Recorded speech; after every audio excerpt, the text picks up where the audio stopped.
கன்னடா மாப்பிளை. கண்ணா என்கிற அன்பு பொறியியல் பட்டதாரி, வேலை general manager in leading corporate company. கண்ணா என்பது அம்மாவின் செல்லை பெயர். அன்பு என்பதுதான் அவன் பெயர். இன்று ஒரு அரை நாள் லீவு போடுப்பா, உனக்கு பின் பார்க்க 4 மணிக்கு கிளம்ப வேண்டும். அப்போதான் அவர்கள் வீட்டுக்கு 6 மணிக்காவது போக முடியும். நீ ஆஃபீஸ் போனால் வீடு வந்து சேர 8 மணி ஆகிவிடும். என்ன சொல்கிறாய் என்று அம்மா வெகுளியாய் கேட்க, வெளியில் பேப்பர் படித்து கொண்டே இவர்களை கவனித்து கொண்டிருந்தார் அன்புவின் அப்பா. மீனாட்சி, இங்கே வா என்று வெளியில் வர சொல்லி அழைத்தார். என்ன சொல்கிறாய்? அரை நாளா? அவன் ஆஃபீஸ் சென்று லேப்டாப் திறந்து வேலை செய்ய ஆரம்பித்தால் நேரம் போவதே அவனுக்கு தெரியாது. தவிர கார்ப்பரேட் கம்பெனியில் எந்த நேரத்திலும் மீட்டிங் வைப்பார்கள், எப்போது முடிப்பார்கள் என்றே தெரியாது. இவனாவது அரை நாள் லீவு போட்டுட்டு வீட்டுக்கு வர்றதாவது நடக்காத காரியம். ஒரு நாள் போட சொல்லு. நான் சொன்னால் கேட்க மாட்டான், நீயே சொல்லு என்றார். மீண்டும் பிள்ளையிடம் சென்ற அம்மா, என்னப்பா நான் கேட்டதற்கு பதிலே காணோம் என்றாள் அம்மா. உங்கள் சௌரியத்துக்கெல்லாம் லீவு போட முடியாது என்றான் அன்பு. இது நம் குடும்பத் தலைவரின் உத்தரவா? நான் என்ன நம்ம குடும்பத் தலைவரை போல கிராமத்து பள்ளி ஆசிரியரா? நினைத்த நேரத்தில் லீவு போட எனக்கு இன்று ஒரு அவசியமான மீட்டிங் உள்ளது, இன்னொரு நாள் பார்ப்போம் என்றான். ஏதோ கோபத்தில் ஒரு நாள், நான் இந்த குடும்பத்தின் தலைவர், நான் சொல்வதை தான் நீங்கள் கேட்க வேண்டும் என்று மீனாட்சி சுந்தரம் கூறியதிலிருந்து இன்று வரை அப்பா என்று அழைக்காமல் அப்பாவை கிண்டலாக குடும்பத் தலைவர் என்றுதான் பேசுவான் அன்பு. அவரை ஏண்ட வம்புக்கு இழுக்கிற என்று இன்றைக்காவது மீனாட்சி கூறுவாள் என்று எதிர்பார்த்தார். மீனாட்சி சுந்தரம் வழக்கம் போல இன்றும் ஏமாற்றம்தான் அடைந்தார். தாய்க்கு மகன் மேல்தான் பாசம் அதிகம். கணவனுக்கு பரிந்து பேசினால் மகன் கோபம் கொள்வானோ என்கிற பயம் தன் மகனை இந்த நிலைக்கு உயர்த்தியது இந்த கிராமத்து ஆசிரியர்தான் என அவளுக்கும் தான் உயர்ந்த நிலையில் இருப்பது தான் தந்தையால் தான் என்று அவனுக்கு தெரியும். நான் சொல்வது அவர்களின் நல்லதுக்கு தான் என்று தெரிந்திருந்தாலும் இருவருமே என்ன ஒரு எதிரியை போலதான் நினைப்பார்கள். ஒரு நல்ல விவசாயி விதை விதைத்து நாள்தோறும் தண்ணீர் ஊற்றி உரமிட்டு இரவு பகல் என நேரம் பாராது கவனித்து மரம் வளர பாதுகாப்பு செய்து அந்த மரம் பூ பூத்து காய் காய்த்து அதை பழமாக்கி விற்பனைக்கு அனுப்பும் வரையில் பட்ட கஷ்டம் அந்த விவசாயிக்கு மட்டுமே தான் தெரியும். அதுபோல தான் குடும்பமும் ஒரு பிள்ளையை பெற்றெடுத்து வளர்த்து அந்த புள்ள பள்ளிக்கு செல்லும் வரையில்தான் தாயின் கஷ்டங்கள். ஆனால் அந்த பிள்ளை ஆணோ பெண்ணோ யாராக இருந்தாலும் அவர்களது படிக்க தரம் உயர்ந்த பள்ளியில் சேர்க்க ஆரம்பித்தது. பின்னர் பிள்ளைகளை விரும்பும் படிப்பை படிக்க தரமான கல்லூரியில் சேர்த்து அவர்களை நல்ல வேலைக்கு அனுப்பும் வரை அவர்களை உயர்த்த வேண்டிய கடமை, பொறுப்பு, பொறுமை ஒரு தாயை விட தந்தைக்கு தான் அதிகம். ஒரு சில குடும்பங்களில் வேண்டுமானால் பிள்ளைகளின் வளர்ச்சிக்கு தாயின் பங்கு அதிகம் இருக்கலாம். ஆனால் பல குடும்பங்களில் தந்தை தான் முக்கிய காரணமாக இருப்பார்கள். இது இன்றளவில் பல குடும்பங்களில் தெரிவதில்லை. பிள்ளைகள் அம்மாவின் அன்பையும் அவர்களது சாப்பாட்டை மட்டுமே பெரிதாக எண்ணுகின்றனர். ஆனால் இன்றைய 21ஆம் செஞ்சுரியில் பல குடும்பங்களில் இந்த நிலையில் தான் உள்ளது. நாம் நம் கதைக்கு வருவோம். வெளியில் இருந்தபடியே அம்மாவை வெளியே வருவதற்காக அப்பா வெறுமனுமே லொக் லொக்ல என இரும்பியபடி அம்மாவுக்கு சிக்னல் தந்து கொண்டே இருக்கிறார். அம்மா மகனிடம், என்னப்பா எப்போ கேட்டாலும் இதே ரெடிமேட் பதிலையே 1 வருஷமாக கூறுகிறாய் என்று முகத்தை சிரித்தபடியே வைத்துக்கொண்டு சற்று கோபமாக வெளியே உள்ளே அவன் அப்பாவிற்கு கேட்பது போல் வெளியே எட்டி பார்த்தபடி கேட்டாள். அம்மா, என் செல்ல அம்மா, இன்றைக்கு நான் சொல்கிறத நீ கேட்பியாம், அடுத்த வாரம் நீ சொல்கிறத நான் கேட்பேனாம். மீனாட்சி, இங்கே வா என்று அதட்டலுடன் இன்று கூப்பிடுகிறார் மீனாட்சி சுந்தரம். மீனாட்சி வந்தவுடன் மெல்லிய குரலில், அவனை நம்பாத, போன தடவையும் இதே டைலாக் தான் சொன்னான் என்றார் அப்பா. என்னம்மா, குடும்பத் தலைவர் என்ன சொல்கிறார் என்றான் கண்ணன் என்கிற அன்பு. திருச்சியில் உள்ள பெண் வீட்டில் அதே போன்று பெண்ணிடம் கெஞ்சல். பெண் பெயர் கீது. இவள் அப்பா கண்ணப்பன், ஓய்வு பெற்ற வங்கி பொது மேலாளர். அப்பாவை எப்போதும் என் கண் அப்பா என்று பெயர் சொல்லிதான் சில்லமாக அழைப்பாள். அம்மா அபிராமி. கீது அப்பாவின் செல்ல பெண். அப்பா சொல்லை தட்டமாட்டாள். அவள் அம்மாவை வார்டன் என்றுதான் அழைப்பாள் மற்றும் அப்பாவிடம் அடிக்கடி என் கண்ணப்பா இந்த வார்டனை கொஞ்சம் அடக்கி வைப்பா, ரொம்ப கண்டிக்கிறாள் என்று கூறுவாள். காரணம், அவள் கேட்ட பிஇ சென்னையில் உள்ள கல்லூரியில் தான் கிடைத்தது. ஹாஸ்டலில் தங்கி பிஇ படித்து முடித்தாள். மிகவும் கண்டிப்பு நிறைந்த கல்லூரியிடம் இணைந்த ஹாஸ்டல் அது. ஹாஸ்டல் வார்டனின் அந்த கண்டிப்பு அம்மாவிடமும் இருப்பதால் எப்போதும் அவள் அம்மாவை ஹலோ வார்டன் என்றுதான் அழைப்பாள். தற்போது அவள் தமிழ்நாடு மின்சார வாரியத்தில் நிர்வாக பொறியாளராக பணிபுரிகிறாள். அவளை பெண் பார்க்க வருவதாக நேற்றைய தினமே அம்மா அவளிடம் கூறியிருந்தாள். அப்போது அவள் எதுவும் கூறவில்லை. ஆனால் இன்று வழக்கம் போல் அலுவலக செல்ல தன்னை தயார் செய்து கொண்டிருந்தாள். கீது, என்ன ஆஃபீஸ் கிளம்புகிறாய்?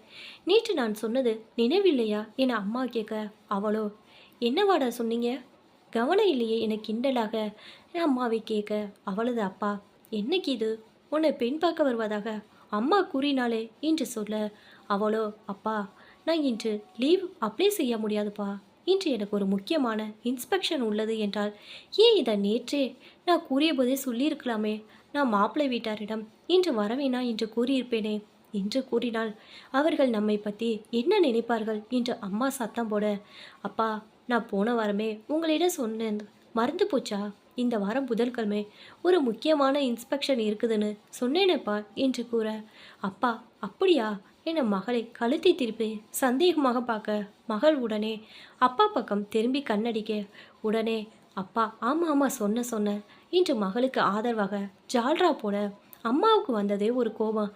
என்ன அப்பாவும் பொண்ணும் விளாட்றீங்களா? நீங்கள் 2 பேரும் என்ன பண்ணுவீங்களோ எனக்கு தெரியாது. இது சாயங்காலம் 4 மணிக்கு வீட்டில் இருக்கணும், அவ்வளோதான் என்று ஹை வாய்ஸில் கத்திவிட்டு கிச்சனுக்குள் சென்று விட்டாள். அப்பாவும் பொண்ணும் ஒருவரை ஒருவர் பார்க்க, சரிடா செல்லம், இந்த ஒரு முறை அம்மா பேச்சு கேளுடா, அவ ஹை பிபி பேஷண்டா, லீவு போட வேண்டாம், ஆனால் 1 ஹவர் பர்மிஷன் போட்டுட்டு சரியாக 4 மணிக்கு வீட்டுக்கு வந்துடுறா என் தங்கம் என அப்பா மகளிடம் கெஞ்ச, சரிப்பா உங்களுக்காக 5 மணிக்கு வந்துடுறேன் என்றாள் கீது.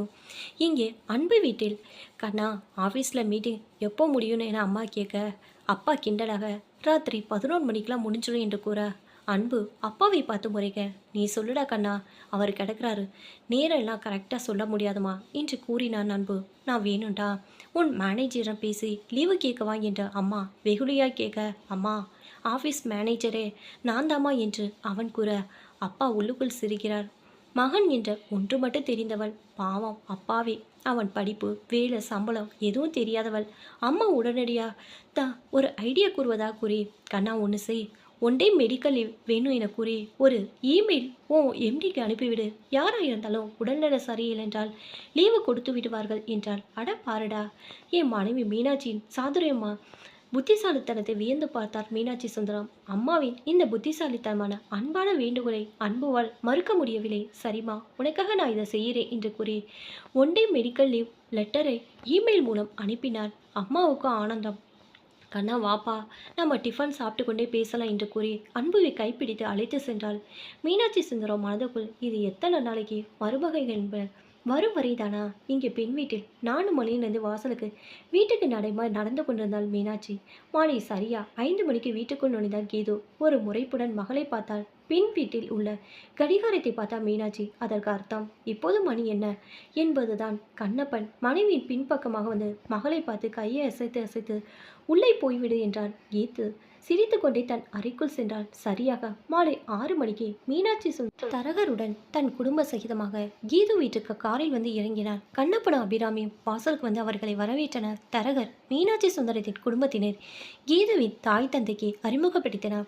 உட்கார்ந்தபடியே கீதுவின் வீட்டை ஒரு நோட்ட வீட்டாள் மீனாட்சி. உடனே அபிராமி அதை புரிந்து கொண்டு, சொந்த வீடு ஒரு கிரவுண்டில் கட்டியுள்ளோம் என்றால், வீடு நேர்த்தியாகவும் மிகவும் அழகாகவும் இருப்பதாக மீனாட்சி கூற அபிராமி மிகவும் சந்தோஷம் அடைந்தாள். வீட்டில் உள்ள design, wall picture, painting, screen, puja room என அனைத்தும் அவள் கேட்டுக்கொண்டதால் அவளின் விருப்பத்திற்கு விட்டுவிட்டோம் என அபிராமி மகளை பற்றி மறைமுக புகழ்ந்தார். பாருப்பா, என் வடநாயவர் இந்த வேலை எதுவுமே செய்யாத என்னை பற்றி புகழ்ந்து பேசுவது என நமட்டு சிரிப்பிடம் உள்ளே இருந்தபடி கேட்டு ரசித்து கொண்டிருந்தாள் கீது. உங்கள் பெண்ணை கூப்பிடுங்களே பார்க்கலாம் என்றார் மீனாட்சி. கண்ணு கீது, இங்கே வாமா என்று அழைத்தாள் அபிராமி. எங்கள் வீட்டில் செல்லப்பேரு கண்ணா என்கிற அன்பு, இங்கே கண்ணு என்கிற செல்லப்பேரில் கீது சரியான பொருத்தந்தான் என்று மெல்லிய குரலில் மனைவியிடம் கிசுகிசுத்தார் மீனாட்சி சுந்தரம். தன் புருவத்தை உயர்த்தி தலையை ஆட்டியபடி இவர் என்ன கூறுகிறார் என்று அபிராமி மீனாட்சியிடம் கேட்க, அது ஒன்று இல்லை என மழுப்புகிறார் மீனாட்சி. கணவனை சற்று முறைத்து சிரித்தபடி கீது ஒரு அழகான ட்ரேயில் சின்ன அளவினால் கண்ணாடி கிளாஸில் அதை முக்கால் பாகத்தில் திராட்சை ஜூஸை கொண்டு வருகிறார் மீனாட்சி சுந்தரம். பெண்ணையும் அவள் கொண்டு வரும் கண்ணாடி கிளாஸையும் அதில் உள்ள ஜூஸின் அளவையும் மாறி மாறி பார்க்கிறார். கீது எல்லோருக்கும் ஜூஸ் கொடுமா என்று கண்ணப்பன் கூற, கீது அன்புவின் அப்பாவை தாண்டி சென்று முதலில் அன்புவின் அம்மாவிற்கும் பின்னர் அன்புக்கும் தரகருக்கு தருகிறார். அன்புவின் அப்பா எனக்கு இல்லையா என்று கீதுவை பார்த்து கேட்க, அங்கிள் நீங்கள் டயபெட்டிஸ் பேஷண்ட், அதனால் தான் தரவில்லை என்று கீது கூற, நான் டயபெட் பேஷண்ட் என்று உனக்கு எப்படி தெரியும் என மீனாட்சி சுந்தரம் கேட்க, போன வருடம் என் தந்தையுடன் டயபெட் டெஸ்டிங் லேபுக்கு வந்திருந்தேன். அங்கே உங்களை பார்த்துள்ள ரிசப்ஷனர் உங்கள் பேரை கூறியதும் நீங்கள் வெகு வேகமாக சென்று ரிப்போர்ட்டை வாங்கி அவசர அவசரமாக பிரித்து படித்து பார்த்ததை நான் பார்த்துள்ளேன் என்று கீதா கூற, அங்கிருந்த அனைவரும் சிரித்தவாறு மீனாட்சி சுந்தரத்தை பரிதாபமாக பார்த்தனர். தன்னையும் வந்து சிரித்தபடியே கீதுவின் நினைவு திறனை பாராட்டினார் மீனாட்சி சுந்தரம். அன்புக்கும் அவள் அம்மாவுக்கும் கீதுவை மிகவும் பிடித்துவிட்டது. அன்புவின் அப்பாவும் பெண்ணை பாராட்டிவிட்டார். தரகருக்கு ஒரே சந்தோஷம். தரகர் இரு வீட்டுகளிடம் அவரவர் குடும்பத்தை பற்றி ஏற்கனவே கூறியிருந்தார். எனவே அவர்களின் மகிழ்ச்சியை பார்த்து தரகர், என்ன சார், இதை விட ஒரு நல்ல பெண் கிடைப்பாளா, வேறு என்ன வேண்டும் என்று தரகர் கூற, எங்களுக்கு பூர்ண சம்மதம் என்று மீனாட்சி சுந்தரம் மகனையும் மீனாட்சியை பார்த்து அவர்களுக்கும் ஆமாம் என்றது. கீதுவின் அப்பா கீதுவின் சம்மதத்தை கேட்க, அப்பா நான் இவரிடம் தனியாக பேசும் என்று கூறினார். கீதுவின் அம்மா அவளை முறைக்க கீது அப்பாவை பார்த்தால். அதற்குள் மீனாட்சி சுந்தரம், அதனால் என்ன, பையன்தான் பெண்ணிடம் பேச ஆசைப்படுவான், ஆனால் இங்கு பெண் தைரியமாக கேட்கிறாள், யார் கேட்டால் என்ன, இதில் ஒன்று தவறு இல்லையே, தாராளமாக பேசட்டுமே என்று கூறினார். கண்ணப்பனும் தன் கண்ணாலேயே தலையாட்டிய பெண்ணுக்கு அனுமதி கொடுத்தார்.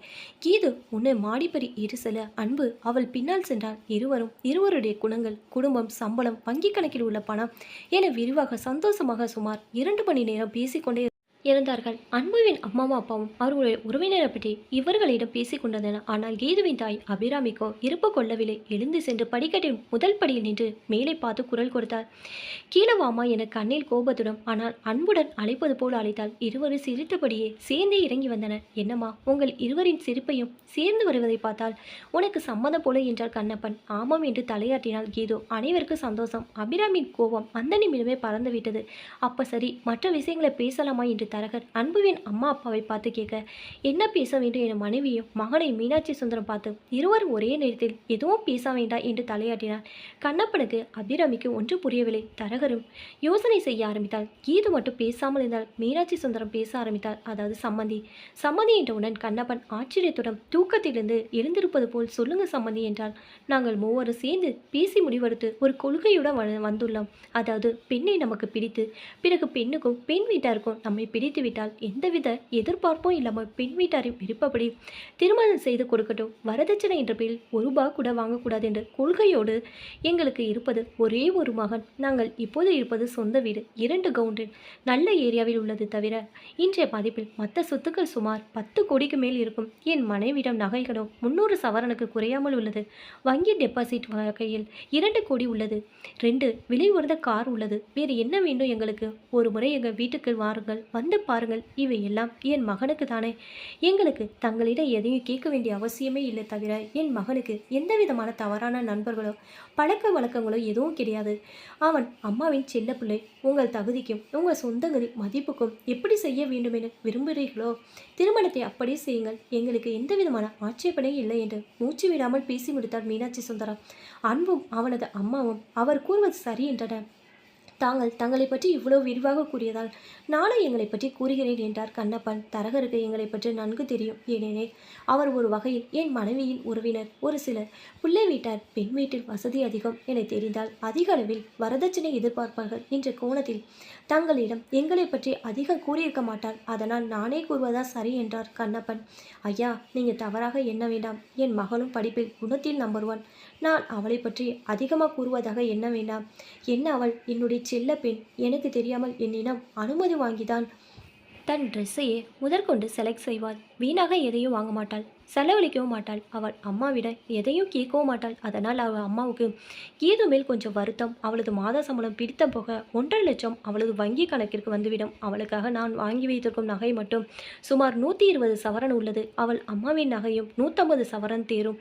தவிர எனக்கு சொந்தமாக இந்த வீடும் என் சொந்த ஊர் வேலூரில் 2 கோடி மதிப்புள்ள வீடு உள்ளது. அதிலிருந்து மாத வாடகை 30,000 வருகிறது. நான் வங்கி புதுமையாளராக இருந்து ஓய்வு பெற்றவன். பென்ஷன் மாதம் 60,000 ரூபாய் வருகிறது. மற்றும் என்னுடைய பிஎஃப் கிராஜுவிட்டி தொகை 50 லட்சம் ஃபிக்ஸட் டெபாசிட் செய்து உள்ளேன். அதிலிருந்து மாதந்தோறும் வட்டியாக 30,000 என் அக்கௌண்டில் சேர்கிறது. ஆக எனக்கு மாதந்தோறும் 1,50,000 லட்சம் வருமானம் உள்ளது. எனக்கு மாத செலவுக்கு 30,000 போக மீதம் என் கீதுவுக்கு என தனியாக ரெக்கரிங் டெபாசிட் செய்து வைக்கிறேன். அதில் சுமார் 80 லட்சம் வரை வைத்திருக்கேன். இவ்வளோதான் என் கணக்கு. இவெல்லாம் என் மகளுக்கு தான். எனவே திருமண செலவிற்கு கஞ்சத்தனம் இல்லாமல் தாராளமாக செலவு செய்வேன். தாங்கள் எந்த மண்டபத்தில் திருமணம் செய்ய வேண்டும் கூறினாலும் எனக்கு ஆட்சேபனையில் ஹனிமூனுக்கு ஏன் செலவுலே எந்த நாட்டிற்கு வேண்டுமானாலும் அனுப்பி வைக்கிறேன் என்று பேசிக்கொண்டே சென்றார் கண்ணப்பன். ஐயோ போதுயா, உங்கள் புள்ளி விவரங்கள் நான் தான் ஆரம்பத்திலே சொல்லிவிட்டேனே. உங்களால் என்ன முடியுமோ, உங்கள் விருப்பம் எதுவோ அதுவே எங்கள் விருப்பம் என்று. எதற்கு இந்த தகவல் எல்லாம்? நான் எங்களுக்கு எதுவும் வேண்டாம் என்பதற்காக எங்களை பற்றி கூறினேன். தாங்கள் தவறாக எடுத்துக்கொண்டிருக்கும் போல் உள்ளது. நம் குழந்தைகள் நலமும் அவர்கள் விருப்பத்தை நிறைவேற்றும் தான் முக்கியம். நம் கடமையும் கூட என்று முற்றுப்புள்ளி வைத்தார் மீனாட்சி சுந்தரம். சரி, நிச்சயதார்த்தம் எப்போது வைத்துக்கொள்ளலாம்? திருமணத்தை எப்போது வைத்துக்கொள்ளலாம் என்று நல்ல நாள் நீங்களே பாருங்க. விரைவில் வைத்துக்கொள்வது நல்லது. இந்த மாதம் ஏப்ரல், அடுத்த மாதம் மே, ஒரு மாதத்தில் மண்டபம் கிடைக்காது. எனவே ஜூன் ஜூலை மாதத்தில் நிச்சயதார்த்தமும் ஆகஸ்ட் செப்டம்பரில் திருமணத்திற்கும் நல்ல நாள் பாருங்கள். இந்த வருட டிசம்பரில் என் மகனுக்கு கனடாவில் வெளியில் சேர வேண்டும் என்று விசா கிடைத்துள்ளது. தங்கள் மகளுக்கும் விசா ஏற்பாடு செய்ய வேண்டும் என்று கூறினார் மீனாட்சி சுந்தரம். அப்போ நீங்கள் இருவரும் என கண்ணப்பன் கேட்க, மகனை விட்டு இவள் இருக்க மாட்டாள். எனவே நாங்களும் அவனோட கனடாவிற்கு சென்று விடுமை என்று கூறினாள். கண்ணப்பன் சற்று அதிர்ச்சி அடைந்தார். சட்டென அவரின் கண்களில் நீர் வழிந்தது. இதை கவனித்த கீது, என்னப்பா இப்படி என்று ஓடி வந்து அவர் அருகில் நின்றாள். அவள் கண்ணிலும் நீர் முட்டி கொண்டு வந்தது. அபிராமிக்கு ஒன்றும் புரியவில்லை. ஐயா, இதை பற்றி தாங்கள் முதலில் கூறியிருக்கலாமே. எல்லாம் பேசி முடித்து நிச்சயதார்த்தத்துக்கும் திருமணத்திற்கும் நல்ல நாள் பார்க்கும் நிலையில் இப்படி சொன்னால் எப்படி என்றார் கண்ணப்பன். இதில் என்ன தவறு என்றார் மீனாட்சி சுந்தரம். நீங்கள் எப்படி உங்கள் மனைவி அவர் மகனை விட்டு இருக்க மாட்டாரோ அதுபோலதான் என் மகளும் என்னை விட்டு பிரிந்து இருக்க மாட்டாள். என்னாலே இருக்க முடியாது. இதே ஊரில் இருந்தாலோ அல்லது வேறு ஊரில் இருந்தாலோ வாரம் ஒரு முறை அல்லது 15 நாட்களுக்கு ஒரு முறை நாங்கள் வந்து பார்த்து செல்வோம். அதுவே எனக்கும் என் மகளுக்கு கஷ்டம்தான். என்ன செய்வது? பெண் என்பவள் அடுத்தவர் வீட்டுக்கு மருமகளாக சென்றுதான் ஆக வேண்டும். அதில் எனக்கு எந்த விதமான மாற்று கருத்தும் இல்லை. ஆனால் என் மகளை வெளிநாட்டுக்கு அனுப்பி வைப்பது என்பதில் எனக்கு விருப்பமில்லை. மன்னிக்கவும் என்றார் கண்ணப்பன். இவர் கூறுவதை கேட்ட அபிராமிக்கும் கண் கலங்கியது. நல்ல வேளை இப்போதாவது கூறினீங்களே, மிக்க நன்றி என்று நாள் தழுதழுக்க கண்ணீர் நீர் ததும்ப கூறினார் கண்ணப்பன். மீனாட்சிக்கும் அவரது கணவருக்கும் என்ன சொல்வதென்றே புரியவில்லை. அன்பு அம்மாவை பார்த்தான். கீது அப்பாவை கட்டி அணைத்து கொண்டாள். தனக்கு மகளின் மீது உள்ள பாசத்தை போல்தானே அவர் மகளுக்கும் அவருக்கும் இருக்கும் என பெரிய மனதுடன் கூறினான் மீனாட்சி. தன் மகனின் நீண்ட நாள் விருப்பம் கனடாவில் பணிபுரிய வேண்டும் என்று. அதை நான் நிறைவேற்றாவிட்டால் அவன் மனம் வருந்துவான். நான் என்ன செய்வது? நாங்கள் என் மகனின் விருப்பத்தை நிறைவேற்றி அவனுடன் வெளியிடோன்னு செல்வோமா? அல்லது தங்களுக்காகவும் தங்கள் மகள் தங்களின் மேல் உள்ள பாசத்திற்காகவும் அவனை இந்தியாவிலே பணிபுரிய சொல்வேனா? மிகவும் தர்ம சங்கடமாக உள்ளது.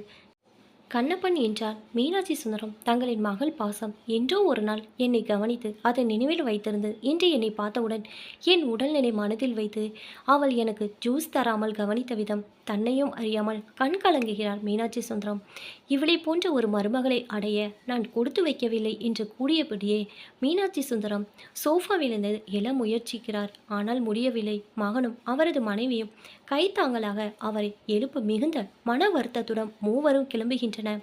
2 நல்ல குடும்பங்களும் வீடு, வசதி, பணம், சொத்து என்று எதிர்பார்க்காமல் தங்கள் பிள்ளைகளின் சந்தோஷம்தான் முக்கியம் என்று முடிவெடுத்ததை பாராட்டாமல் இருக்க முடியவில்லை. மறுநாள் நேற்று நடந்த நிகழ்வுகளை எல்லாத்தையும் மறந்துவிட்டு எந்தவிதமான பதற்றமும் இல்லாமல் வழக்கம் போல அம்மாவை வாழ் என்று கூறாமல் நேற்று அம்மா தன்னை புகழ்ந்ததை நினைத்து பார்த்து, அம்மா என் கண்ணப்பா நான் ஆஃபீஸ்க்கு கிளம்புகிறேன் என்று கூறியபடியே சிரித்து கொண்டே வீட்டிலிருந்து வெளியே செல்கிறாள் கீது. தன்னை நீண்ட நாட்களுக்கு பின் அம்மா என்று கீது அழைத்ததை எண்ணி சந்தோஷம் அடைகிறாள் அபிராமி.